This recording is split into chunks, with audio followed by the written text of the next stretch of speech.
पैसे चोरण्यासाठी मलिका समरचं लॉकर उघडत असते, पण काही केल्या तिला लॉकर काय उघडत नाही. तेवढे सोनंदी येते आणि तिला रंगेहात पकडते.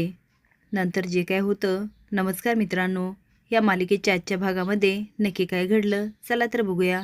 तर घडतं असं, मलिका लॉकर उघडत असते आणि तेवढेच सोनंदी येते. तेव्हा दात खाऊन मलिका लॉकर उघडत असते, पण लॉकर उघडत नाही बघून तिला खूप राग येतो. तेवढे सोनंदी म्हणते नाही उघडणार.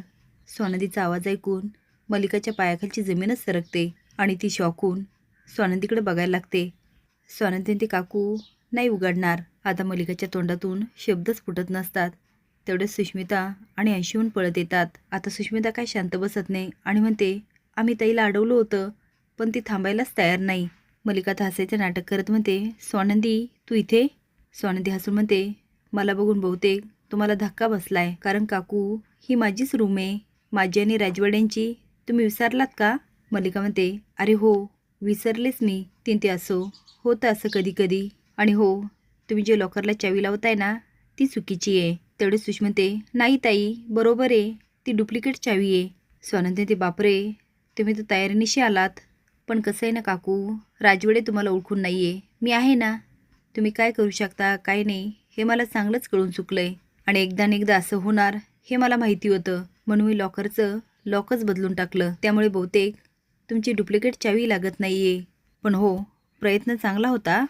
मलिका म्हणते सोनंदी विसरू नको हे माझं घर आहे, आणि या घरामध्ये मी कुठे येऊ शकते, कुठं जाऊ शकते आणि काही खुलू शकते. सोनंदी म्हणते हो काकू, पण राजवाड्यांचं लॉकर नाही, कारण त्या लॉकरची चावी ती जबाबदारी आजीने माझ्यावर सोपवली आहे. आता माझ्यावर जबाबदारी सोपवली म्हणजे मी ते पार पाडलीच पाहिजे. आणि सुश तू वाटते तेवढी भोळी नाही आहेस हा, मला वाटलं तू खूप भोळी आहेस. सुष म्हणते ताई ती हो अगं, इथे मी येऊ नये म्हणून तू किती नाटक केलंस. एवढंच नाही माझ्यावर आरोपही केला, आणि अगदी ठामपणे आणि अंशुमन तू छान साथ दिलीस हा. तुम्ही दोघं म्हणजे मेड फॉर इच अदर. वाटतं तेवढं मूर्ख नाही आहे आणि वाटतं तेवढं हुशार पण नाही आहेत.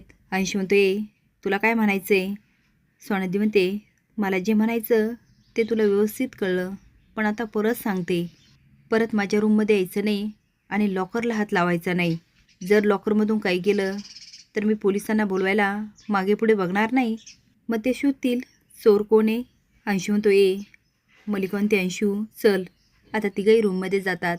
सुषमा म्हणते मॉम इन लॉ आम्ही तिला अडवण्याचा खूप प्रयत्न केला, पण ती थांबायलाच तयार नाही. अंशू म्हणतो हो मॉम, ती सोनंदी ना महा चॅप्टर आहे. अगं आम्ही जेव्हा तिला अडवत होतो ना तिला बरोबर कळालं. सुषमा म्हणते हो ती काय म्हणाली माहिती आहे, मला असं वाटतंय ती मुद्दाम माझी वाट अडवताय. मलिका म्हणते सोनंदी जरा जास्तच हुशार आहे, बघितलं ना तिने लॉकरच बदललं. अंशू एक मार्ग तर बंद झाला, आता पैसे मिळवण्यासाठी आपल्याला दुसरी आयडिया शोधावी लागणार. आणि म्हणते सुचलं. ते आता अंशुमनकडे बघते आणि म्हणते मी जे सांगते ना ते करायचं. आता दोघेही लक्ष ठेवतात. आजी घराबाहेर पडल्यानंतर ते दोघेही घराबाहेर पडतात. आजी मंदिरातून बाहेर येते तेव्हा गाडीमध्ये मलिका आणि अंशुमन वॉच ठेवून असतात. मलिका त्या बायकांना खुणवते, त्या बायका आजीला पकडतात आणि गाडीत घालतात. आता अंशुमन आणि मलिका लगेच समरला फोन करतात आणि म्हणतात समर राजवाडे का. समर म्हणतो हां बोला. अंशुमन म्हणतो तुझ्या आजीला ताब्यात घेतलं आहे आम्ही. हे ऐकून समर सोनंदी शॉक होतात. अंशुमन म्हणतो म्हातारी जर पाहिजे असेल ना तर 25 लाख दे, नाहीतर म्हातारीला इथंच संपवतो. समर घाबरून म्हणतो नाही नाही नाही नाही मी देतो ना पैसे, हे बघा प्लीज माझ्या आजीला काही करू नका. अंशू म्हणतो पत्ता पाठवतो त्यावर पैसे पोचवायचे. समर म्हणतो हो हो मी लगेच येतो. अंशू म्हणतो तू नाही यायचं, दुसऱ्या कोणाला तरी पाठवायचं. आता मात्र सोनंदीला थोडा आवाज ओळखीचा वाटतो आणि संशय येतो. सोनंदी ते राजवाडे नक्कीच काहीतरी गडबड आहे. जर त्या गुंडांना पैसेच पाहिजे होते तर तुम्ही गेला असतात तर काय फरक पडला असता. याचा अर्थ तुम्ही त्यांना ओळखताय.